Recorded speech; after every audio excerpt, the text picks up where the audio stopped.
भारतीय बाजारों की खुलने की तैयारी, पहला सौदा में आप सबका स्वागत है। प्री ओपनिंग सेशन की शुरुआत होने की तैयारी और आप देख सकते हैं एसजीएक्स निफ्टी से मामूली सी कमजोरी के संकेत, सिर्फ 8 पॉइंट इसलिए कह रहा हूं क्योंकि अमेरिकी बाजारों में जिस तरह से 300 पॉइंट से ज्यादा की कमजोरी डाउ में दिखी कल देर रात एसजीएक्स निफ्टी 40 से 50 पॉइंट तक कमजोर था।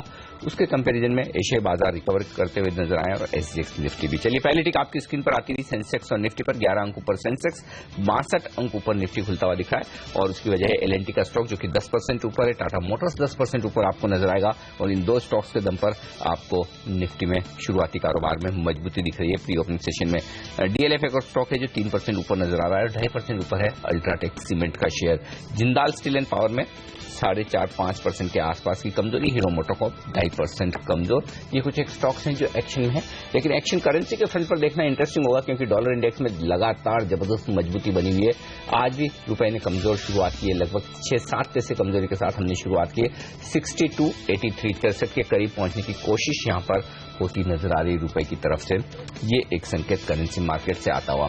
चलिए आगे बढ़ते हैं और फोकस करते हैं टेलीकॉम स्पेक्ट्रम के ऑक्शन पर। हमारे साथ देश की दिग्गज कंसल्टेंसी फर्म केपीएमजी के पार्टनर और हेड टेलीकॉम रोमल शेट्टी कार्यक्रम में शामिल हो रहे हैं। रोमल, गुड मॉर्निंग, स्वागत है आपका सीएनबीसी आवाज पर।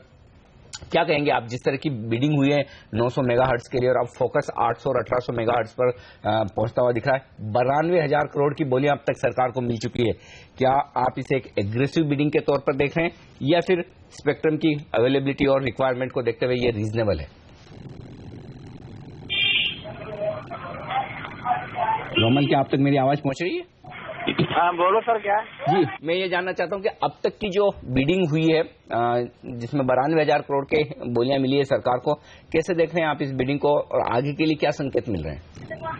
हाँ, मुझे क्या नहीं समझ रहा सर। वो नहीं लगता है यहाँ पर किसी तरह का क्रॉस कनेक्शन होता हुआ। अनिल, रोमल शेट्टी से बात करने की कोशिश जरूर करेंगे। रोमल जनरली बेंगलुरु में होता है जी, और यहाँ पर देखेंगे क्या रिएक्शन रहता है टेलीकॉम कंपनियों की ओर से इस पूरे स्पेक्ट्रम मामले को लेकर। इनफैक्ट विनोद शर्मा हमारे साथ मौजूद है। विनोद जी, आपकी क्या रणनीति रहेगी या फिर आपका क्या एनालिसिस है कंसिडरिंग भारतीय एयरटेल में कल हमने लेट ट्रेड में 7% की तेजी देखी और एक जो चीज हम नोटिस कर रहे हैं कि 2100 मेगाहर्ट्ज और 900 मेगाहर्ट्ज से इस बारी जो कॉन्शियस एफर्ट रहा है वो 1800 मेगाहर्ट्ज और 800 मेगाहर्ट्ज में ज्यादा बोलियां आई हैं। जी, मेरे ख्याल से जो बढ़ा हुआ जो कंपटीशन है, बोली जिस तरह से लगाई गई है वो ऑब्वियसली जो कॉस्ट को आगे चल के बढ़ाएगा। तो ये जो सेक्टर है, डेटा जिस तरह से बढ़ रहा है तो उसको देखते हुए टेलीकॉम क्षेत्र के अंदर नेगेटिव व्यू तो नहीं रखना चाहिए, लेकिन फिर भी मेरी अपनी राय ये कि जब तक ये पूरा मामला एक बार स्टेबलाइज नहीं हो जाता तब तक इस सेक्टर से थोड़ा दूर रह जाए तो बेहतर है। इसी सेक्टर में अगर आपको टेलीकॉम में निवेश करना हो तो एक दूसरा स्टॉक है जो मुझे समझ में आता है, वो है टाटा कम्युनिकेशंस। और उसके अंदर जो नए ट्रिगर है वो ये देखते हुए कि वहां पे भी जो डेटा बिजनेस है उसमें न सिर्फ अनुपात बढ़ रहा है उसके ओवरऑल वॉल्यूम्स का, बल्कि वहां पे मार्जिन्स भी बढ़ रहे हैं। तो वो देखते हुए इसकी हायर अर्निंग्स की कैपेबिलिटी टाटा कम्युनिकेशंस की मौजूद है। जो अन्यथा जो ट्रिगर आ सकते हैं वो ये कि इसका जो साउथ अफ्रीका जो यूनिट बिका है टेलीकॉम का, उसके पैसे भी आ सकते हैं और वो डील अगर किसी तरह से कॉल ऑफ होती है, रेगुलेटरी अप्रूवल नहीं मिलती है, तो फिर वहां पे भी फंडामेंटल सुधरे हैं और वो जो अब जब कभी बिकेगा तो बेहतर वैल्यूएशन से बिकेगा। एक अंतिम ट्रिगर जो बचता है कि अभी भी सरकार की इसके अंदर 26% स्टेक बचा है, रेजिडुअल स्टेक, जो एनडीए की पुरानी सरकार ने जब एनडीए फर्स्ट ने जब इसको डिसइन्वेस्ट किया था स्ट्रेटेजिकली, तो उनके पास अभी भी स्टॉक है। तो वो जब कभी भी स्टॉक बेचेगी गवर्नमेंट तो यहाँ पे री रेटिंग की फर्दर संभावना है। हालांकि कोई गारंटी नहीं है कि इमीडिएट टर्म में होगा, लेकिन ये देखते हुए कि डेटा का अनुपात जिस तरह से बढ़ रहा है, मार्जिन बढ़ रहे हैं, तो मैं समझता हूँ कि इस स्टॉक में इस वक्त भी पोजीशन कम से कम आप साल भर की अवधि के हिसाब से बनानी चाहिए।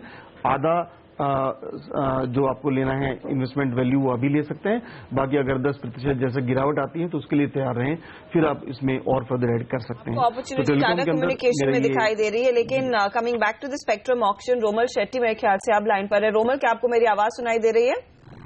यस जी, आप यही समझना चाह रहे हैं अब तक का जो ऑक्शन हुआ है स्पेक्ट्रम के लिए, उसे आप कैसे देख रहे हो? और द वेरी फैक्ट कि 900 मेगाहर्ट्ज की प्राइसेस जो है वो बहुत स्टीप है और उसके चलते हम देख रहे हैं ज्यादा बोलियां फिर 800 मेगाहर्ट्ज के लिए आ रही। क्या इंप्लीकेशंस होंगे कंपनियों के लिए इससे, और किधर आपको लग रहा है ज्यादा अग्रेसिव बिडिंग किस कंपनी ने की होगी अब तक?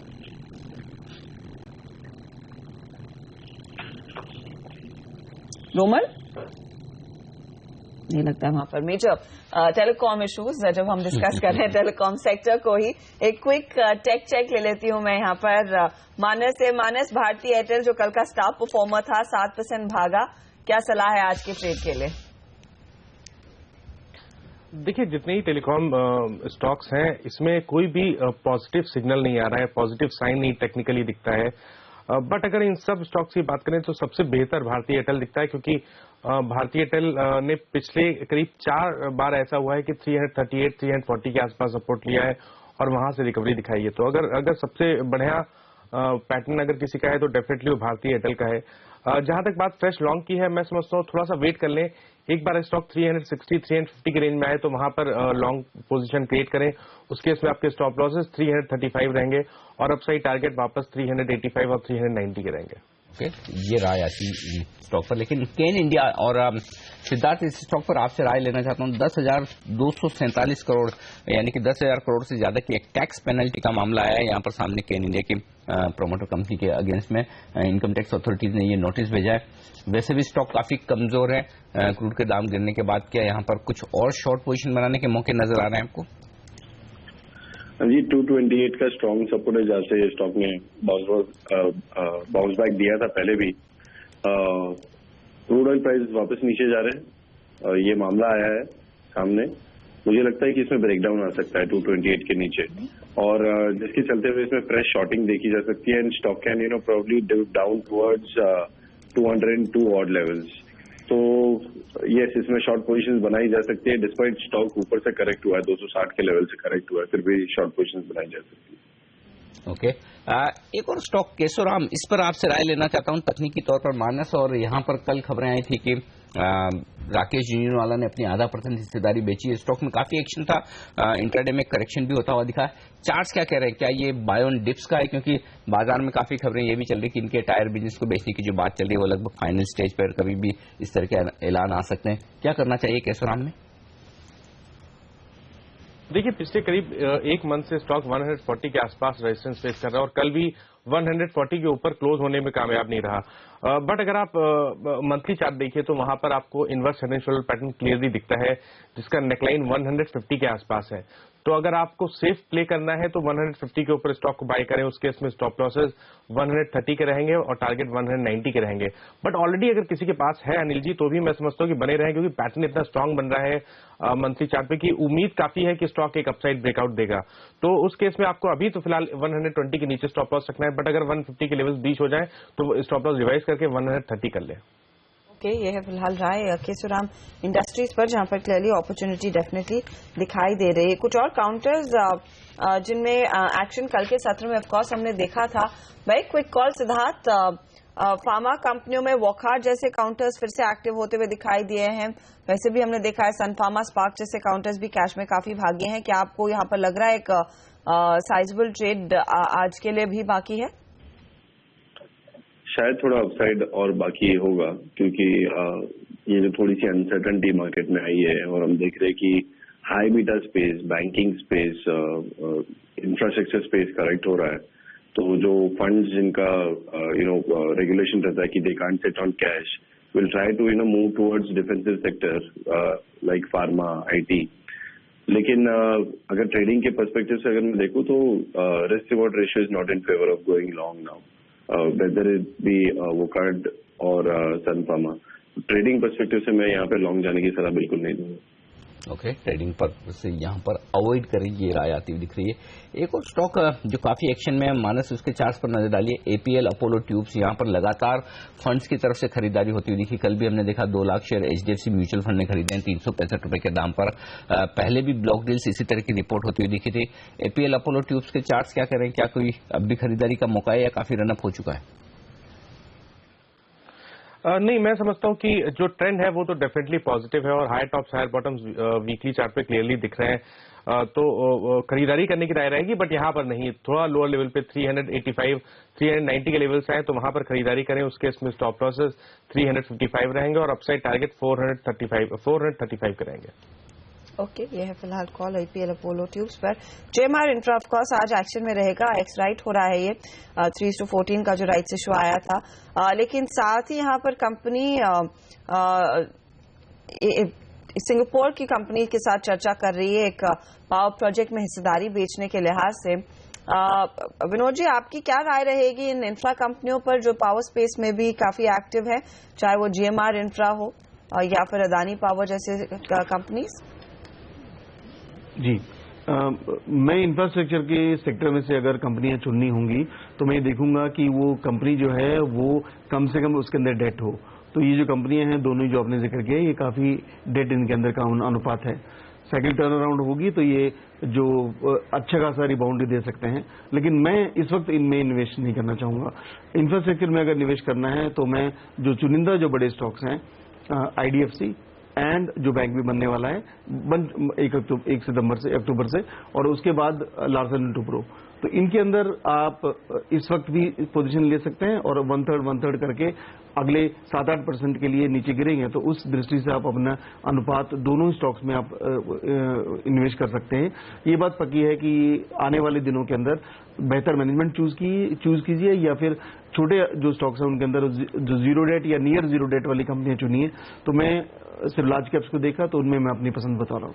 ओके, शेखर साहब, जहां तक मुझे याद है शायद आपने काफी समय से आप यूपीएल यूनाइटेड फॉस्फोरस रिकमेंड कर रहे थे, अगर मुझे सही याद है तो।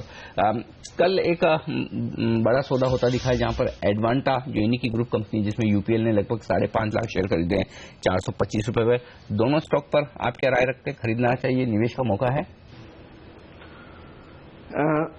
जी, ये इस वक्त ये स्टॉक्स मेरे रडार में नहीं है, लेकिन ओवरऑल जो सीड कंपनीज थी वो मेरे रडार में थी और मैंने ये जरूर कहा था कि ये सीड कंपनियों को जो भी निवेशक लेगा उसको कम से कम 4-5 साल का अवधि से ही निवेश करना चाहिए, क्योंकि सीड एक ऐसी चीज है जो जमीन हमारे यहाँ पे कम है, वो लिमिटेड ही होती है वो पूरे वर्ल्ड के अंदर, और उसका जो अनुपात है वो आगे चल के और घटेगा, बिकॉज प्रोजेक्ट्स के लिए लैंड एक्वायर होगी, तो उसकी प्रोडक्टिविटी को बढ़ाने का सीड एक ही जरिया है।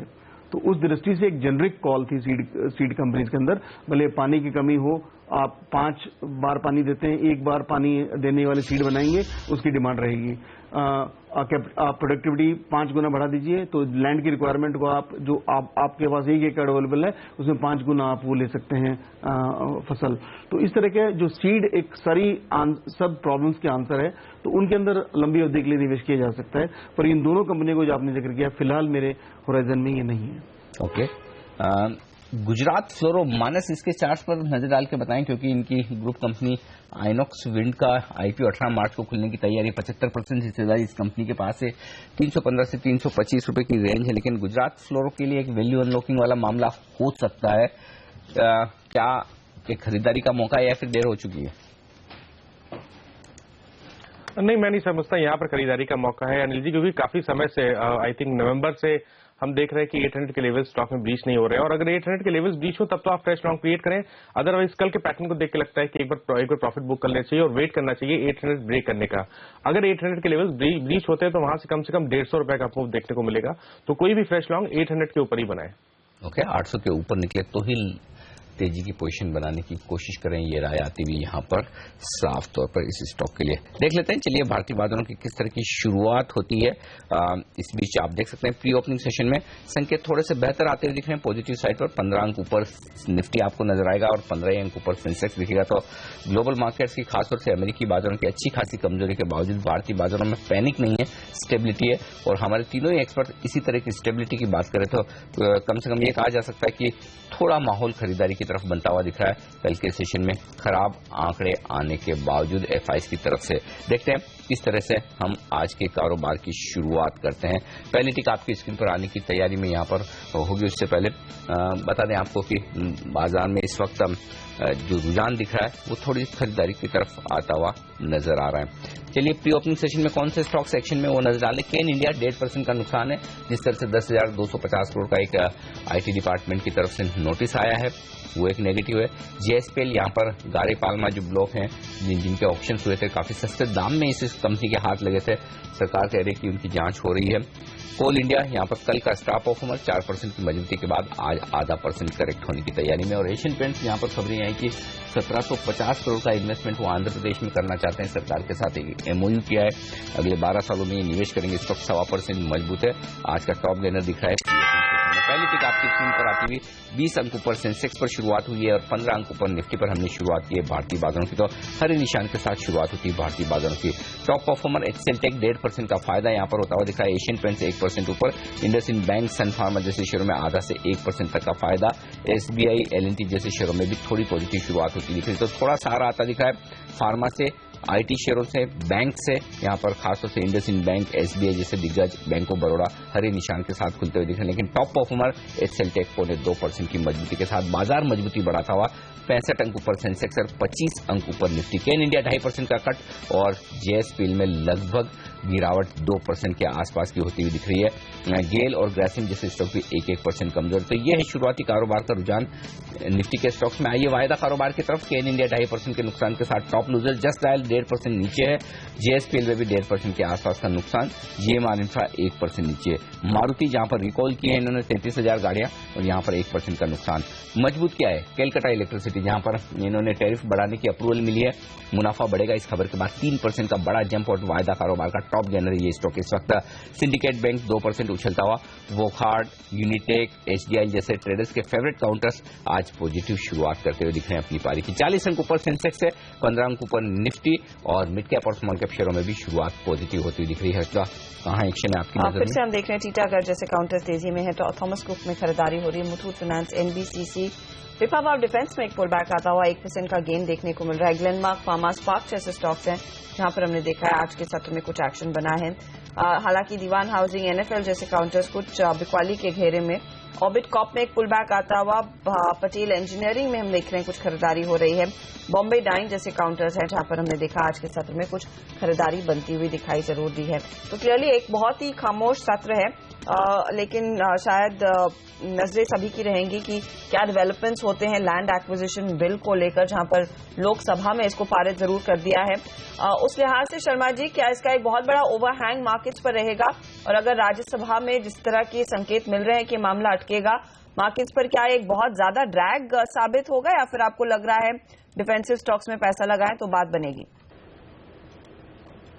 मेरे ख्याल से मार्केट इस बात को लेके आश्वस्त है कि अंततः एक जॉइंट सेशन के थ्रू ये बिल्स पास होंगे, लेकिन वो जो होना है वो सेशन के एंड में होना है, फिलहाल नहीं होना है। तो उस दृष्टि से मार्केट किसी भी जल्दबाजी में ऊपर जाने की कोशिश नहीं करेगा। हालांकि इसकी वजह से गिरेगा नहीं, ये ऑलरेडी प्राइस्ड इन है। और मेरा अपना मानना है कि लैंड बिल जिस तरह से ये जिस अनुरूप में आ रहा है, लाया जा रहा है, इतने सारे उसके अंदर वो आपने कहना मान लिया है और जो मूलभूत कारण था वो अभी भी एड्रेस नहीं होता है। तो जब आप 4 गुना मार्केट की कीमत उनको लैंड में दे रहे हैं तो फिर वो उसकी जो कॉस्ट है वो अच्छी नहीं होने वाली है। ये सिर्फ जो जॉइंट सेशन में जो प्राइवेट पब्लिक पार्टनरशिप में जो प्रोजेक्ट्स बनेंगे उनके लिए ये ठीक है। बाकी जो प्राइवेट सेक्टर का जो आप सोचते हैं कि अनुपात में इन्वेस्टमेंट आएगा वो नहीं ला पाएगा, बिकॉज उनके लिए कॉस्ट अभी भी बहुत भारी रहेगी। तो लेकिन एग्जीक्यूशन के लिए कम से कम 1 सेकंड के लिए तो हो तो उसके लिए पारित होगा, लेकिन अभी नहीं। तो फिलहाल मार्केट इसके ऊपर अपना जो रिजर्व जो जजमेंट है उसको रिजर्व रखेगा, फिलहाल तेजी या मंदी नहीं करेगा इस चीज को लेकर। है और इस बीच कुछ और स्टॉक्स जो एक्शन में दिख रहे हैं उन पर नजर डालिए। राइस एक्सपोर्टिंग कंपनियां सारी की सारी मजबूत है। ईरान से बासमती राइस के एक्सपोर्ट पर कुछ पाबंदियां ढीली होने की खबर के बाद LT फूड 7% ऊपर, KRBL 5% ऊपर, कोहिनूर फूड्स, लक्ष्मी एनर्जी 3 से 5%, 7% तक की तेजी ये सारे राइस स्टॉक्स दिखाते हुए नजर आ रहे हैं। जुबिलेंट इंडस्ट्रीज इसके लिए परसों मेरे ख्याल से कुछ पॉजिटिव खबर आती हुई दिखी थी और स्टॉक लगातार ऊपर के सर्किट मारता हुआ आज फिर से 20% का ऊपरी सर्किट जुबिलेंट के लिए आता हुआ यहाँ पर आप देख सकते हैं। टाटा टेली के लिए टेलीनॉर के साथ बातचीत स्टेक सेल को लेकर टाटा ग्रुप की आगे बढ़ती हुई दिख रही है और 5% की मजबूती टाटा टेली में आपको इस वक्त देखने को मिलेगी। कैलकाटा इलेक्ट्रिसिटी की हमने बात की 3% ऊपर है। एपीएल अपोलो ट्यूब्स यहाँ पर एचडीएफसी म्यूचुअल फंड यहाँ पर खरीदारी कर रहे हैं। एपीएल अपोलो ट्यूब्स में 2.5% की तेजी वहां पर होती हुई दिख रही है। ये स्टॉक्स एक्शन में आइनॉक्स लीजर इन्हीं की ग्रुप कंपनी है, आइनॉक्स विंड, गुजरात फ्लोरो की भी, और यहाँ पर स्टॉक पे 2% का मूव है। राकेश झुंझुनवाला की हिस्सेदारी बेचने के बावजूद केशोराम में 2% की तेजी है। यहाँ पर 136 के लेवल इस वक्त आपकी स्क्रीन पे है। लेकिन बीमार और सिख पीएसयू कंपनियों को बेचने की बात जो आती दिख रही है उसका नुकसान एमटीएनएल में आप देख सकते हैं। बंद करने की खबर रादर बेचने की 3-3.5% नीचे एमटीएनएल का स्टॉक आपको इस वक्त नजर आएगा और केन इंडिया में 2.5% का नुकसान इस वक्त दिखेगा। जेएसपीएल भी 1.5% कमजोर। एक और इंटरेस्टिंग स्टॉक आउट शुगर में 13 मार्च को बिजनेस रिस्ट्रक्चरिंग को लेकर एक बैठक होनी है। स्टॉक में नुकसान दिखा है 3-3.5% के आसपास का। तो बाजार काफी शांत कारोबार दिखाते हुए इस वक्त आप देख सकते हैं कोई बड़ा मूव नहीं आता दिख रहा है, लेकिन 35 अंक ऊपर सेंसेक्स है और 15 अंक ऊपर निफ्टी है। तो कल के अमेरिकी बाजारों के तेज फॉल के बाद ये जो स्टेबिलिटी है वो भी काफी रिलीफ देने वाली कही जा सकती है। हमारे एक्सपर्ट्स हमारे साथ है। मानस, जिस तरह से पॉजिटिव फ्लैट शुरुआत होती दिखी है इंट्राडे के लिए, इस वक्त निफ्टी पर ट्रेड लेना और स्टॉप लॉस और टारगेट क्या होंगे और किस डायरेक्शन में आप ट्रेड लेंगे? देखिए डेफिनेटली वो लॉन्ग ट्रेड होगा, बट जैसे मैंने पहले बोला कि 8750 ब्रेक होने का वेट कर लें क्योंकि वो अहम लेवल है और अगर वो लेवल्स बीच होते हैं तभी लॉन्ग पोजीशन क्रिएट करें, अदरवाइज आई थिंक वेट करना बेहतर रहेगा। ओके, ये है फिलहाल राय मार्केट पर लार्जली। लेकिन जिन स्टॉक्स में आज हमने देखा आज सुबह सवेरे थोड़ा बहुत एक्शन बनता हुआ दिखाई दिया, फिर हरकत आई है फिर से एचसीएल टेक जैसे काउंटर्स एक्शन में, इन्फोसिस में थोड़ी बहुत खरीदारी हो रही है। ये एक बहुत वीक विकेट थी बाजार की 2 दिन पहले या फिर सोमवार के सत्र में। अब आपकी क्या राय रहेगी Siddharth? HCL tech, Wipro, Infosys, events और टीसीएस, क्या स्ट्रैटेजी होनी चाहिए? नहीं, I am not very optimistic IT stocks के ऊपर। विप्रो पे हम खासा बुलिश थे, लेकिन उसमें भी हमने हायर लेवल से प्रॉफिट बुकिंग की सलाह दी है। अगर कुछ स्टॉक्स अगर किसी को बाय करने हैं तो ऐसे स्टॉक ढूंढे कि जो बुल मार्केट में बढ़े नहीं थे, जिसमें शॉर्ट पोजीशंस बनी थी और अब जो शॉर्ट ट्रेडर्स हैं वो उसमें से अपनी शॉर्ट पोजीशंस निकालेंगे और दूसरी जगह यानी कि बैंकिंग सेक्टर में और इंफ्रास्ट्रक्चर सेक्टर में शॉर्ट बनाएंगे, लेकिन restrict yourself to large caps. तो ऐसे कुछ स्टॉक्स हम लोग ने शॉर्टलिस्ट किए जहां पे हम ये स्लाइटली गिरते हुए मार्केट में भी बाय करेंगे। ओएनजीसी बहुत शॉर्ट पोजीशन है, 330-335 के आसपास सपोर्ट है। Tata Steel at current levels is a good buy, बहुत स्ट्रॉन्ग सपोर्ट के पास है, यहाँ से एक बाउंस बैक आ सकता है जो इस स्टॉक को 350 के आसपास तक इजीली लेके जा सकता है। एनएमडीसी एक स्टॉक है जहाँ पे 125 के आसपास सपोर्ट है, शॉर्ट पोजीशंस बनी है बिकॉज आयरन ओर के प्राइसेस कम हुए थे और stock has been an underperformer but high dividend yield paying stock है। तो यहाँ पे आपको अगर आप लेते हो तो यहाँ से डाउन साइड बहुत कम है। हीरो मोटोकॉर्प हमने देखा कि 2 wheeler space has under perform significantly, बहुत सारी शॉर्ट पोजीशन है। ट्रेडर्स को अब ये लगेगा कि यहाँ से हीरो मोटोकॉर्प में जितना डाउनफॉल नहीं होगा उससे ज्यादा डाउनफॉल मुझे कोई और स्टॉक्स में मिल सकता है, तो ये लोग अपनी शॉर्ट पोजीशन कवर करेंगे जिससे एक बाउंस आ सकता है। तो अगर आपको ऐसे मार्केट में अगर कुछ बाय करना है तो ये टाइप के स्टॉक्स में बाय करें rather देन जिसमें रिसेंट फॉल आया है और बाउंस बैक एक्सपेक्ट कर रहे हो। ओके, लेकिन एक स्पेस जहां पर हम देख रहे हैं काफी समय बाद खरीदारी हो रही है वो है राइस कंपनियां। ईरान की ओर से कुछ ढील मिलती हुई ये कंपनियां अब ईरान को बड़े पैमाने पर बासमती चावल फिर से एक्सपोर्ट कर पाएंगी। LT foods, KRBL maximum gainers ये दोनों काउंटर्स ही हैं। टेक चेक के लिहाज से मानस कहां पर ज्यादा एक्शनेबल ट्रेड है, एलटी या केआरबीएल? नहीं, केआरबीएल बेहतर है क्योंकि करीब करीब 90 रुपए से हम हायर टॉप्स हायर बॉटम देख रहे हैं और पिछले 2-3 दिनों में स्टॉक करेक्ट भी हो गया है। तो मैं समझता हूँ यहाँ पर अपॉर्चुनिटी है। 132 के स्टॉप लॉस स्टॉक को बाय करना चाहिए। पॉसिबल है स्टॉक 145 के जो रेजिस्टेंस बने हैं पिछले दिनों वो ब्रीच करे और स्टॉक कहीं ना कहीं 152, 153 के लेवल्स टच करे। ओके, ये राय आती हुई इन स्टॉक्स पर, लेकिन कुछ और शेयर जहां पर एक्शन दिख रहा है उनमें से साफ तौर पर एपीएल अपोलो ट्यूब में 5% की अब तेजी होती हुई दिख रही है। कैलकाटा इलेक्ट्रिसिटी 3-3.5% मजबूत है। चार्ट्स पर सीएससी 614-15 में खरीदना चाहिए? मानस, क्या कहेंगे आप? बिल्कुल खरीदना चाहिए। देखिए अनिल जी, एक बेस बन गया है 575, 580 की रेंज में, और आज जिस तरह का ब्रेकआउट 610, 615 के ऊपर दिखा है, मैं समझता हूं कि यहां पर रिकवरी देखने को मिलेगी। स्टॉक अपना 200 डे मूविंग एवरेज टेस्ट कर सकता है, जो कि 640 रुपए के आसपास है। तो एक लॉन्ग पोजीशन यहां क्रिएट करें, स्टॉप लॉसेज अपना 604 के नीचे रखें। ओके, ये है फिलहाल राय सीईएससी पर 615 पर फिलहाल वो काउंटर ट्रेड करता हुआ। दूसरे स्टॉक्स जो काफी ज्यादा हरकत में आते हुए दिखाई दे रहे हैं, उनमें आप देखिए ऑर्बिट कॉर्प 3.5% ऊपर है। पटेल इंजीनियरिंग जैसे काउंटर में तेजी आई है। सिंप्लेक्स इंफ्रा, तो पटेल सिंप्लेक्स इंफ्रा जैसी ये छोटी जो कंपनियां हैं इंफ्रा रिलेटेड, उनमें एक्टिविटी बढ़ रही है। बीएफ यूटिलिटीज भी करीब 2-2.5% ऊपर। मानस, इनमें से कोई आप पसंद करते हैं जहां पर आपको लग रहा है ट्रेड का अच्छा मौका है, पैसा बनेगा आज? देखिए इंट्राडे के लिहाज से तो नहीं, बट अगर पोजीशन की बात करें तो बीएफ यूटिलिटी एक बहुत क्लियर ब्रेकआउट देके स्टॉक ट्रेड कर रहा है। तो मैं समझता हूँ यहाँ पर एक लंबी अवधि का व्यू रखें। अगर 2 से 3 मंथ का व्यू रखें तो यहाँ पर एक लॉन्ग पोजीशन क्रिएट की जा सकती है। स्टॉप लॉसेस 750 के नीचे होंगे और अपसाइड टारगेट कहीं ना कहीं 975 और 980 की रेंज में रहेंगे। ओके, तो ये राय आती हुई दिख रही है। लेकिन एक स्टॉक जो एक्शन में है, केन इंडिया, नेगेटिव साइड पर 10,247 करोड़ का एक टैक्स नोटिस थमाया है इनकम टैक्स डिपार्टमेंट ने केन इंडिया को।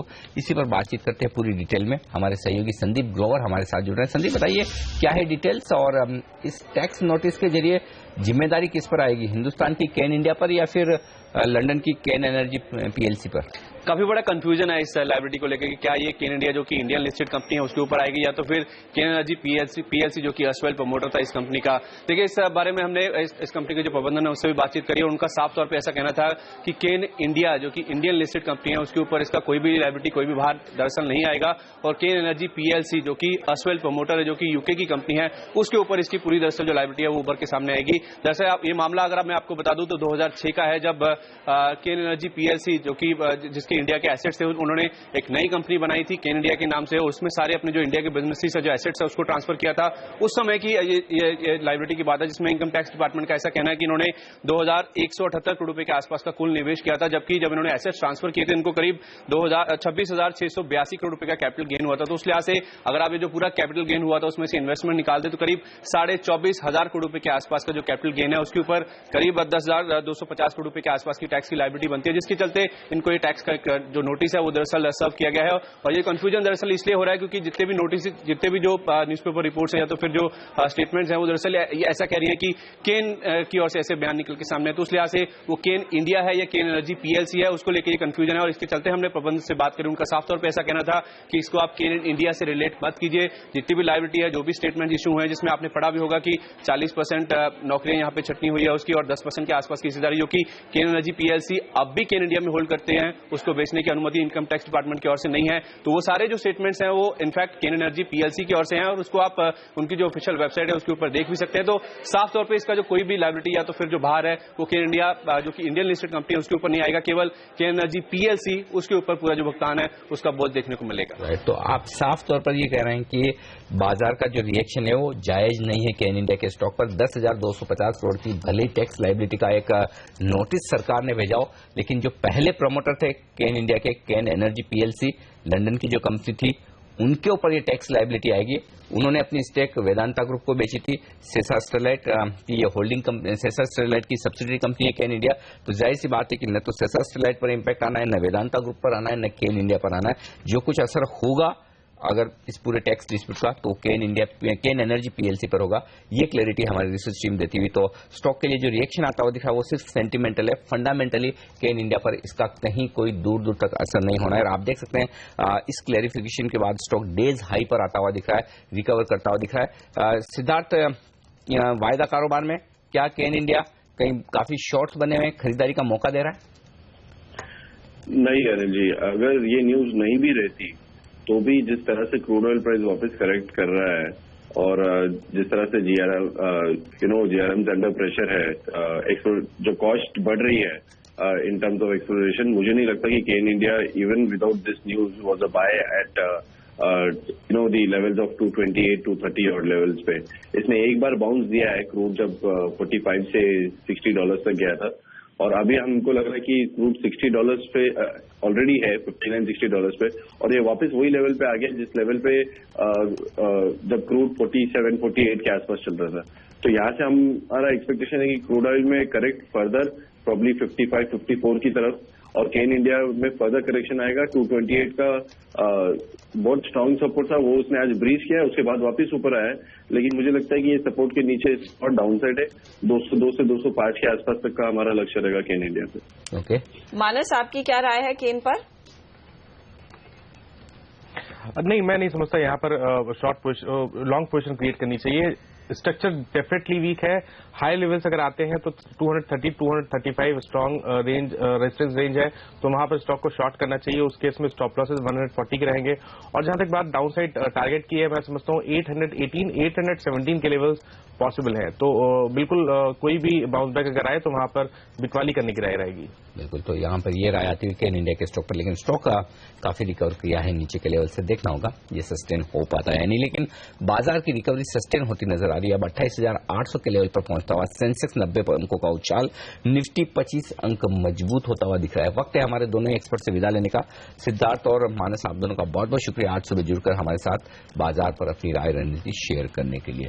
लेंगे एक छोटा सा ब्रेक, और ब्रेक के बाद हमारे साथ जुड़ेंगे Canara HSBC OBC life insurance में डायरेक्टर इन्वेस्टमेंट्स रितु गंगराड़े अरोड़ा।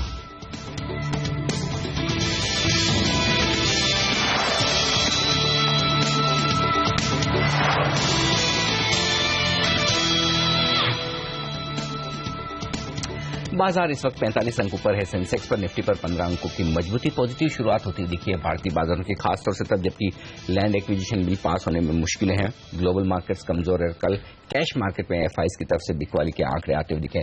सारे नेगेटिव्स के बीच में भारतीय बाजार पॉजिटिव ट्रेड करते हुए दिख रहे हैं। शायद पिछले 2 दिनों की कमजोरी के बाद ज्यादातर ट्रेडर्स नेगेटिव मूड में आते हुए दिख रहे हैं। तो देखना होगा आगे बाजार का डायरेक्शन किस तरह का रहता है। इसी पर एक राय लेते हैं। हमारे साथ Canara HSBC OBC life insurance की डायरेक्टर इन्वेस्टमेंट्स रितु गंगराड़े अरोड़ा कार्यक्रम में शामिल हो रही है। रितु जी, गुड मॉर्निंग, स्वागत है आपका CNBC आवाज पर। काफी पॉजिटिव्स देखे हैं बाजार ने, rail budget, union budget, rate cut, लेकिन उसके बावजूद ऐसा लग रहा है कि 9,000 के पार टिकने में मुश्किल आती हुई दिख रही है। करेक्शन के मूड में थोड़ा दिख रहा है। क्या लग रहा है आपको, क्या ये प्राइस वाइज करेक्शन ज्यादा दिखेगा या टाइम वाइज करेक्शन होगा, और बाजार के डायरेक्शन पर आपकी क्या राय है इस वक्त? धन्यवाद शो पर बुलाने के लिए। और टाइम वाइज अगर आप देखें तो करेक्शन हो ही रहा है एक तरह से। अगर आप नवंबर से अभी तक देखें, नवंबर में मार्केट करीब 8,500 पे बंद हुआ था 30 नवंबर को, तो तब से अभी तक करीब 2-2.5% का ही मूवमेंट है। तो एक तरह से मार्केट साइडवेज रहा है। जनवरी में अपसाइड देखा तो फरवरी में हमने इस तरह का कोई उछाल नहीं देखा। तो एक टाइम करेक्शन हो रहा है जो कि बनता भी है। अगर आप मार्केट की वैल्यूएशंस के मद्देनजर देखें तो हम 20 टाइम्स फॉरवर्ड चल रहे हैं अभी। अगले साल का भी FY16 का भी 18 टाइम्स बनता है। तो जो फंडामेंटल्स कॉर्पोरेट रिजल्ट्स दर्शा रहे हैं उसके हिसाब से मार्केट अभी काफी महंगा है। तो उस हिसाब से एक बहुत बड़ी रैली अभी नहीं बनती। ये मैं कहती रही हूं आपके शो पे पिछले कुछ महीनों से भी कि अगले कुछ महीने मार्केट स्टेबल रहेगा। बहुत शार्प स्टॉक और सेक्टर रोटेशन देखे जाएंगे। बॉटम अप सिलेक्शन वाला मार्केट है, पर मैं बहुत बुलिश हूं लॉन्ग टर्म के हिसाब से। हर ऐसा मौका इन्वेस्टर्स को यूटिलाइज करना चाहिए, नए निवेश करने चाहिए, और मुझे लगता है 3 साल से 5 साल तक मार्केट में अच्छा पैसा बनेगा। बट अगले कुछ हफ्ते और महीने इसी तरह साइडवेज मार्केट रहेगा। यूएस का भी शैडो बना रहेगा क्योंकि वहां पे जो इंटरेस्ट रेट इंक्रीज साइकिल है शायद जल्दी शुरू हो जाए। करेंसीज पर प्रेशर बना रहेगा। इन सबके मद्देनजर एक बहुत बड़ा बुल रन मार्केट में अगले कुछ महीनों में नहीं दिखता। रितु जी, आपने कहा इंटरेस्ट रेट्स स्पेशली यूएस में क्या हो रहा है, क्या इम्पैक्ट रहेगा, वहां पर क्या डेवलपमेंट्स है, उसका इम्पैक्ट इंडियन मार्केट्स पर रहेगा। लेकिन एक जो खास चीज हम देख रहे हैं, जिस तरह से डॉलर में मजबूती आई है, इंडियन करेंसी सफर कर रही है, वो भी एक वजह शायद रही है भारतीय बाजार में सेल ऑफ के लिए। अगर और मजबूती आती है करेंसी में, डॉलर में, कितना खराब असर फिर इंडियन इक्विटी और ओवरऑल सेंटिमेंट पर फिर पड़ सकता है? करेंसी जैसे कि मैंने इस साल के शुरू में भी आपके प्रोग्राम पे शेयर किया था, मुझे लगता है 2015 में सबसे ज्यादा चिंताजनक स्थिति क्रिएट कर सकती है हमारे देश के लिए। डॉलर जैसे हम जानते हैं मजबूत हो रहा है, वहीं पर दूसरी करेंसीज में बहुत कमजोरी है। अगर हम यूरो देखें, चाहे जापानीज येन देखें या चाइनीज करेंसी देखें, सभी में प्रेशर बना हुआ है। तो इंडियन करेंसी पर प्रेशर आता रहेगा। अगर एक सिस्टमैटिक डेप्रिसिएशन नहीं होता है, करेंसी इसी तरह से स्टेबल और स्ट्रांग रहती है, तो एक्सपोर्ट्स पर इम्पैक्ट रहेगा। अगर शार्प डेप्रिसिएशन होता है तो आरबीआई को दोबारा इंटरवीन करने की स्थिति बन सकती है। तो करेंसी पर नजर रखनी चाहिए, प्रेशर रहेगा और देखना होगा कि किस तरह से हमारी करेंसी रिएक्ट करती है। अच्छी बात यह है कि हम अब फ्रेजाइल नेशंस में नहीं हैं, हमारे रिजर्व्स अच्छे हैं, करंट अकाउंट डेफिसिट सिचुएशन सुधर गई है और इसलिए मुझे लगता है एक स्ट्रक्चर्ड डेप्रिसिएशन होगा, बट ध्यान रखना होगा। जब आप कह रहे हैं कि बाजार कुछ वक्त इसी रेंज में बिताएगा और 2 या 3 साल का व्यू रखें तो फिर तेजी का माहौल है, तो ऐसे में क्या इस वक्त पोर्टफोलियो में डिफेंसिव स्टॉक्स, एफएमसीजी, फार्मा जैसे शेयर वो खरीदना ठीक है, या फिर इस कमजोरी में रेट सेंसिटिव स्टॉक्स खरीदने चाहिए, बैंक्स, ऑटो या रियल एस्टेट जैसे? किस तरह से आप अपना पोर्टफोलियो बनाएंगे? मैं हमेशा बैलेंस पोर्टफोलियो की राय देती हूं और मैं इसकी पुष्टि इस तरह से करूंगी। अगर आप देखें पिछले 1 साल मार्केट ने 30% से अधिक रिटर्न दिया है, तो सबसे अच्छे परफॉर्मिंग सेक्टर कौन से होंगे? इंट्यूटिवली शायद सब बैंकिंग, कैप गुड्स, इंफ्रा सोचे, पर बेस्ट परफॉर्मिंग सेक्टर जो इस साल का है वो है health care, followed by consumers, followed by banking, उसके बाद आता है कैपेक्स। तो अगर हम देखें आईटी सेक्टर उसके बाद है, तो जो सेक्टर्स ने परफॉर्म किया है वो वही है जिनमें अर्निंग्स विजिबिलिटी है, स्टेबिलिटी है, इन्वेस्टर्स ने बहुत सिलेक्टिवली यूज किया है। तो सेक्टर रोटेशन होता रहा है, but double return health care ने दिया है कंपेयर टू इंडेक्स। तो मैं अभी भी यही राय दूंगी कि एक सेक्टर में बहुत बड़ा पोजीशन न बनाकर एक बैलेंस बनाए रखिए, क्योंकि अगले कुछ महीने एक डायरेक्शनल मार्केट नहीं रहेगा। बॉटम अप सिलेक्शन करना चाहिए, स्टॉक स्पेसिफिक सिलेक्शन होना चाहिए, ना कि सिर्फ सेक्टर्स का। और बैंक तो इंटरेस्ट रेट सेंसिटिव्स में तो वेट होना ही चाहिए, बट बाकी आईटी, फार्मा, कंजम्पशन, इनमें भी प्रॉपर वेट बनाए रखना चाहिए। शुक्रिया रितु जी आपका हमारे लिए वक्त निकालकर आज सुबह बाजार पर, सेक्टर्स पर अपनी राय देने के लिए। इस बीच बाजार पर डालिए नजर, 60 अंकों पर है सेंसेक्स, निफ्टी 15 अंकों की मजबूती के साथ पॉजिटिव शुरुआत होने के बाद एक शांत ट्रेडिंग रेंज में ट्रेड करते हुए बाजार मिड कैप और स्मॉल कैप शेयरों की मजबूती आज भी बरकरार। 770 स्टॉक पॉजिटिव ट्रेड करते हुए दिखेंगे इस बाजार में और 400 शेयरों में इस वक्त कमजोरी का माहौल नजर आएगा आपको। लेंगे एक छोटा सा ब्रेक और ब्रेक के बाद लौटेंगे तो फोकस होगा बाजार की सबसे बड़ी इवेंट पर जिस पर नजर है, और वो है जमीन अधिग्रहण बिल यानी कि लैंड एक्विजिशन बिल। इस पर होगी हमारी खास चर्चा। लोकसभा में तो ये बिल पास हो चुका है, लेकिन विपक्ष झुकने के मूड में नहीं है और अब अगली बाधा है राज्यसभा में। सरकार के लिए किस तरह से आगे यहाँ पर लैंड एक्विजिशन बिल पर स्ट्रेटेजी रहेगी, इस पर हम चर्चा करेंगे सीएनबीसी आवाज संपादक संजय पुगलिया से, और साथ ही हमारे साथ जुड़ेंगे कुशमैन एंड वेकफील्ड के संजय दत्त भी इस ब्रेक के बाद।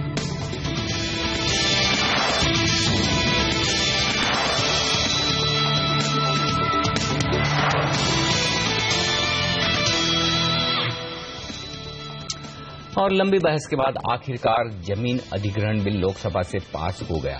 हालांकि विपक्ष और अपने सहयोगी दलों के दबाव में सरकार ने बिल में 9 संशोधन भी किए हैं, लेकिन वो विपक्ष को मना नहीं पाई। मोदी सरकार के लिए परेशानी की बात तो यह है कि उसके सहयोगी दल शिवसेना ने भी मतदान में हिस्सा नहीं लिया। वैसे सरकार ने किसानों की मंजूरी वाले क्लोजेज में कोई बड़ा संशोधन नहीं किया है। अब सवाल यह है कि सरकार के लिए अब क्या बाधाएं हैं और आगे की रणनीति क्या होगी। इसी पर खास चर्चा करते हैं। हमारे साथ जुड़ रहे हैं सीएनबीसी आवाज संपादक संजय पुगलिया और साथ ही कुशमैन एंड वेकफील्ड के एग्जीक्यूटिव एमडी संजय दत्त। आप सबका स्वागत है सीएनबीसी आवाज पर। शुरुआत संजय जी आपके साथ की जाए। जमीन अधिग्रहण बिल लोकसभा से पास तो हो गया, लेकिन क्या राज्यसभा से भी पास हो पाएगा? राज्यसभा में पास कराना इसको बहुत मुश्किल भरा काम है, क्योंकि जब उनके खुद के सहयोगी शिवसेना जैसे लोग उनका साथ नहीं दे रहे, ऐसे में मान भी लिया जाए कि जयललिता जैसी पार्टियां शायद किसी न किसी डील के तहत वहां मान जाएंगी, तो बड़ा मुश्किल होगा। नंबर उनके पक्ष में बिल्कुल नहीं है और राज्यसभा में विपक्ष ने तय कर लिया है कि वो कम से कम सेलेक्ट कमेटी का रास्ता लेकर के इसको और डिले कराने की और अटकाने की कोशिश पक्के तौर पर करेंगे। इसलिए बहुत बड़ा चैलेंज है। मैं ये समझता हूं कि अगर 9 अमेंडमेंट अमेंडमेंट जिस पर यह बहस है कि ये कितने रियल हैं और कितने दिखावटी हैं, अगर इस बहस में हम न भी जाएं तो अगर 9 अमेंडमेंट आपने किए हैं और आप कह रहे हैं कि हाँ जी हमने आपकी बात मान ली और इसको डाइल्यूट कर दिया और उसके बाद राज्यसभा में आप पास न करा पाए, तो फिर ये डाइल्यूशन आपने किस काम के लिए करवाए, क्यों करवाए? तो डबल लॉस ऑफ फेस हो जाएगा। मुझे लगता है कि बीजेपी को यह भरोसा है कि वो राज्यसभा से अगर ये बिल पास न करवा सके तो कम से कम रिजेक्शन का फैसला ले ले, लेकिन अगर बीच में सिलेक्ट कमेटी का रूट आ गया तो वो प्रोसेस और डिले हो जाएगा, क्योंकि अगर ये ज्वाइंट सेशन बुलाया जाना है तो राज्यसभा में उस पर एक फैसला होना बहुत जरूरी है, आइदर एक्सेप्ट हो या रिजेक्ट हो, और वहां पर विपक्ष इनके साथ डिलेइंग टैक्टिक्स पर खेलना चाहेगा। तो सबसे बड़ी चुनौती है राज्यसभा से एक वर्डिक्ट, एक डिसीजन करवा लेना ताकि ज्वाइंट सेशन की तैयारी की जा सके, जो बहुत रेयर है। और दरअसल ज्वाइंट सेशन पॉलिटिकल विभाजन जो होता है, जो पॉलिटिकल डिवीजन होता है, उसको और गहरा कर देते हैं, आगे जाकर के काम में दिक्कत होती है। तो अभी भी पार्लियामेंट्री मैनेजर्स जो हैं बीजेपी के, सरकार के, उनको लगता है कि किसी न किसी तरीके से राज्यसभा में रास्ता निकाल लेंगे, लेकिन एमएमडीआर बिल को जिस प्रकार से सिलेक्ट कमेटी में भेजा गया है तो आशा कम है। इसी पर संजय मैं आपसे आपकी राय लेना चाह रही थी कि एमएमडीआर को लेकर इतनी ज्यादा कंट्रोवर्सी नहीं थी, इतनी ज्यादा हल्ला नहीं मचा था। अगर वैसा बिल राज्यसभा में फंस रहा है तो बाय ऑल मीन्स ये बिल तो डेफिनेटली फंसेगा। सरकार की स्ट्रैटेजी क्या है जब उनको पता है कि वहां पर मामला दाल गलने नहीं वाली है?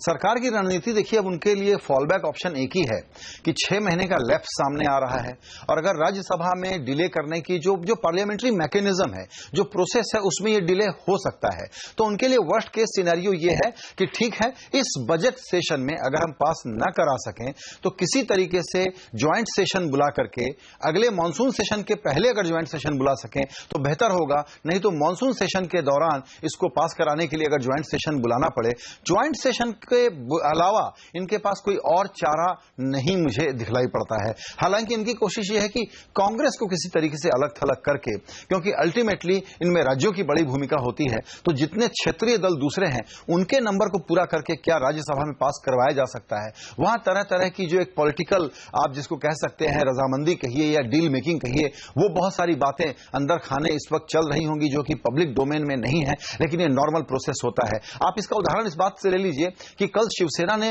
विरोध किया और एब्सटेन किया वोट देने से, हालांकि वॉकआउट नहीं किया। इसका क्या मतलब है? इसका मतलब यह है कि महाराष्ट्र में दोनों जिस अलायंस में शामिल हैं उसमें शिवसेना को जितना पॉलिटिकल स्पेस चाहिए, जितनी फ्रीडम चाहिए, वो मांग रही है या उसको नहीं मिल रही है तो उसके लिए दबाव डाल रही है।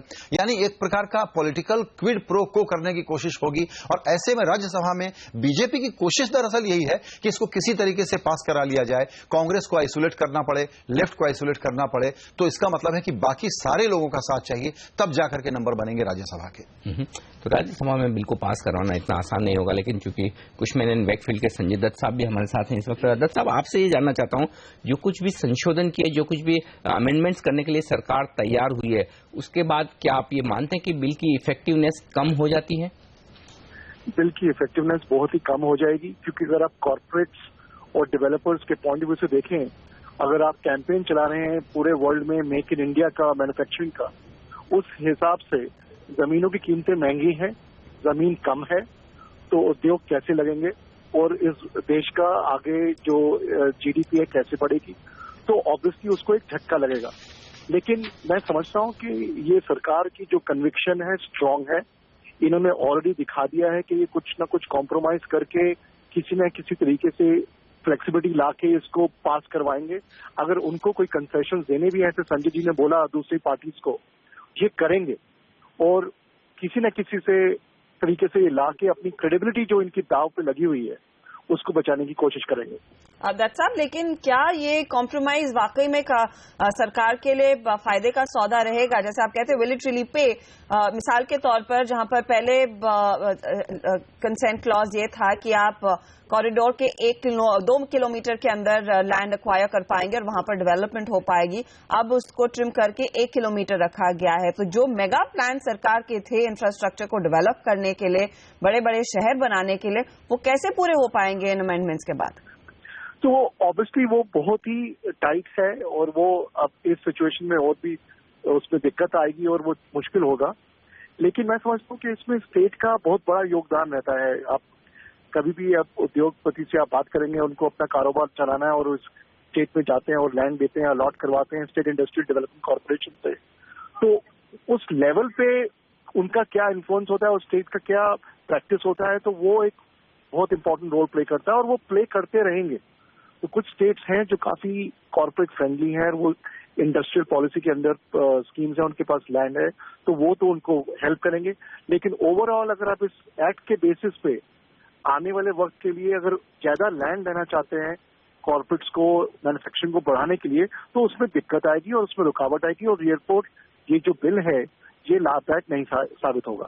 तो संजय जी, जो दत्त साहब ने पॉइंट रेज किया उस पर आपसे राय लेना चाहता हूं। फिर ऐसे में किसी भी तरीके से सरकार इस बिल को पास करवाती है, चाहे वो राज्यसभा से हो या फिर ज्वाइंट सेशन करके करे, तब भी सिर्फ ये कह सकते हैं कि नाक कटने से बचने वाला मामला होगा, बजाय इसके कि वाकई में ग्रोथ के लिहाज से और एक बड़े रिफॉर्म के लिहाज से जिस तरह का लैंड एक्विजिशन बिल की जरूरत थी वैसा नहीं होने वाला। बिल्कुल, इस बात का पूरा खतरा है कि लैंड एक्विजिशन के लिए जैसे साफ और पक्के कानून की जरूरत है जिसमें फार्मर को या लैंड ओनर को यह ना लगे कि उनके किसी भी इंटरेस्ट के खिलाफ है, वैसा बिल आइडियल लेके आप आना, जबकि आपके पास 282 की मेजोरिटी है, जबकि आप एक डिसाइसिव सरकार हैं, जब आप कहते हैं कि हम तो ग्रोथ का एजेंडा लेकर के चलेंगे, तो इसमें एक बड़ा सेटबैक है। राज्यसभा, जैसा हम लोग कल भी बात कर रहे थे, जो पिछली सरकार में यूपीए के दौरान में लेफ्ट का रोल हो गया था, वो राज्यसभा का रोल हो गया है, क्योंकि वहां नंबर आपके पास नहीं है। दूसरी जगह जहां मुझे दिक्कत नजर आ रही है वो है एक्चुअल पॉलिटिकल डिबेट पब्लिक के बीच में क्या होनी है। यहां पर अपोजिशन को बड़ा लो हैंगिंग फ्रूट नजर आ गया है कि इसको एंटी पुअर मूव के तौर पर, या ये सरकार बेसिकली गरीबों के खिलाफ काम करती है और अमीरों के साथ है, ये पिक्चर पेंट कर दी जाए। इसका जो काउंटर कम्युनिकेशन आना चाहिए बीजेपी से, वो मुझे अभी भी इन प्लेस नजर नहीं आ रहा है, जबकि ये तो कम्युनिकेशन के बड़े बादशाह माने जाते हैं। और एक दूसरा नैरेटिव और चला था जो वित्त मंत्री पहले बोलते भी थे कि दरअसल अब राज्यों के बीच में कंपटीशन लगेगा, कौन राज्य इन्वेस्टमेंट के लिए ज्यादा अच्छा इकोसिस्टम प्रोवाइड कर रहा है उसकी तरफ लोग ध्यान देंगे। तो अगर ये राज्य चाहते हैं कि वो किसी जीएसटी के मामले पर या लैंड के मामले पर या सर्टेन पॉलिसीज को नहीं अपने यहां इंप्लीमेंट करना चाहते हैं तो न करें। बीजेपी को ये पॉलिटिकल इनिशिएटिव सीज करना होगा, उसकी अभी उसके कोई निशान मुझे नजर नहीं आ रहे हैं, उसके कोई सिग्नल मुझे नजर नहीं आ रहे हैं। पॉलिटिकल इनिशिएटिव यूं सीज करना पड़ेगा कि जो राज्य ग्रोथ को चाहते हैं वो हमारी पॉलिसी को अपना लें, जो न चाहते हैं वो रिजेक्ट कर दें। और केंद्र के लेवल पर भी ये कानून इस तरीके का बना दिया जाए कि आपके पास ऑप्शन है कि आप किसको चुनोगे और किसको आप रिजेक्ट करोगे, क्योंकि जब तक आप वो नहीं करेंगे और एक ऐसा ऑल इनकम्पासिंग कानून अगर पूरे देश के लिए बनाएंगे तो अपोजिशन तो आपके लिए रास्ते में रुकावट डालेगा ही, क्योंकि आप बहुत स्ट्रांग रिएक्शन जनरेट करते हैं। इसीलिए पॉलिटिकल नरेशन को किस प्रकार से बीजेपी वापस अपने हाथ में लेती है, बहस को अपने हाथ में लेती है, ये देखना होगा। संजय, आप क्या सुनना चाहेंगे, क्योंकि एक तरफ सरकार पर दबाव बन रहा है कि वो पॉपुलिस्ट मेजर्स पर जोर दे, जो भी 9 अमेंडमेंट्स आए हैं उसमें भी उसके साफ संकेत दिख रहे हैं। दूसरी तरफ इन्होंने एक कड़ा स्टांस ले रखा है कि हम ग्रोथ के लिए कुछ भी करने को तैयार है। तो अब सरकार की ओर से नेक्स्ट मूव क्या होगा इनके फेवर में जाने के लिए? मुझे लगता है कि सरकार के पास बहुत छोटा सा टाइम विंडो है और एक एक दिन कीमती है। वो क्या हुआ है कि ये प्रो गरीब और एंटी गरीब वाला जो डिबेट है इसमें गलत तरीके से फंस गई है। जितने मुश्किल कदम है वो अगर आप आज उठा लेंगे तो शायद आपको पॉलिटिकल कीमत कम चुकानी पड़ेगी। जितना आप देर करेंगे, बिहार इलेक्शन के पास पहुंच जाएंगे, बंगाल इलेक्शन के पास पहुंच जाएंगे, यूपी इलेक्शन के पास पहुंच जाएंगे, जहां राज्य के चुनाव में इस तरह की डिबेट, जमीन से जुड़ी हुई, गरीबी से जुड़ी हुई, किसान से जुड़ी हुई डिबेट और ज्यादा गहरी होगी। बहुत प्रीशियस टाइम विंडो है जहां दरअसल कितना भी अनपॉपुलर काम इनको क्यों न लगता हो, पॉलिटिकल और मीडिया और अपोजिशन के शोरगुल के बीच में वो बड़े काम अगर ये नहीं करेंगे तो जो वादा इन्होंने किया है उसको डिलीवर नहीं कर पाएंगे। एक एक हफ्ता इनके लिए कीमती है 2015 का, और उसमें वो जो अर्जेंसी होनी चाहिए, वो जो गेम प्लान होना चाहिए, वो जो चाणक्य नीति नजर आनी चाहिए, फिलहाल थोड़ी सी मुझे गैर मौजूद लगती है। बिल्कुल। ऐसे में दत्त साहब, आपसे ये जानना चाहता हूं, जिस इन संशोधनों के बाद जिस प्रारूप में ये बिल पास होगा, अगर होता है तो फिर इसे आप क्या मानेंगे, एक रिफॉर्म या फिर जस्ट एक फॉर्मेलिटी है? दत्त साहब, आपके लिए ये सवाल है। Sorry, I missed it, can you? मैं ये जानना चाहता हूं कि इन जो कुछ भी संशोधन अब आए हैं लैंड एक्विजिशन बिल में, इसके बाद इसे अगर इस प्रारूप में पास किया जाता है तो क्या इसे एक रिफॉर्म के तौर पर देखना ठीक है या फिर जस्ट एक फॉर्मेलिटी है बिल पास करवाने की, जो सरकार करने की कोशिश कर रही है? तो सरकार तो डेफिनेटली यही कोशिश करेगी कि उसको पेंट से ब्रश किया जाए कि हमने कुछ तो परिवर्तन लेके आए, कुछ तो पॉजिटिव अमेंडमेंट्स लेके आए। हाँ, हम जितना लाना चाहते थे उतना नहीं ला पाए, लेकिन वो फिर भी इसका क्रेडिट लेने की कोशिश करेंगे। तो सरकार किसी न किसी तरह से यहाँ पर कोशिश कर रही है कि ये बिल पास और एक तरह से ये मैसेज दिया जा सके कि हमारी तरफ से एफर्ट होते हुए नजर आए हैं इस बिल को लेकर। फिलहाल इस खास चर्चा में अपनी राय देने के लिए संजय पुगलिया जी और संजय दत्त, आप दोनों का बहुत बहुत शुक्रिया हमारे साथ जुड़ने के लिए। जाने से पहले एक बार बाजार पर नजर डाल लें। यहाँ पर शांत कारोबार होता हुआ दिख रहा है, हालांकि थोड़ी सी वॉलेटिलिटी जरूर दिख रही है, लेकिन सुबह के सत्र में कम से कम ये कह सकते हैं कि पहले घंटे में बाजार हरे निशान में बने रहने में कामयाब जरूर अब तक हुआ है, चाहे वो सेंसेक्स और निफ्टी हो, भले ही मिड कैप और स्मॉल कैप शेयरों हो, जहां पर 1/4% तक की मजबूती देखने को मिल रही है। तो कल ही की तरह आज भी शुरुआती कारोबार थोड़ा स्टेबल देखना होगा कि दिन के दौरान आगे बाजार अपना डायरेक्शन किस तरह का लेता है। लेकिन फिलहाल पहला सौदा में आज के लिए इतना ही। लेकिन कमोडिटी मार्केट्स में आज का एक्शन अहम रहेगा। जिस तरह से रुपए में हमने देखी भारी भरकम कमजोरी, क्या हो रणनीति ओपनिंग ट्रेड पर, इस पर नजरें रहेगी ब्रेक के बाद। नमस्कार।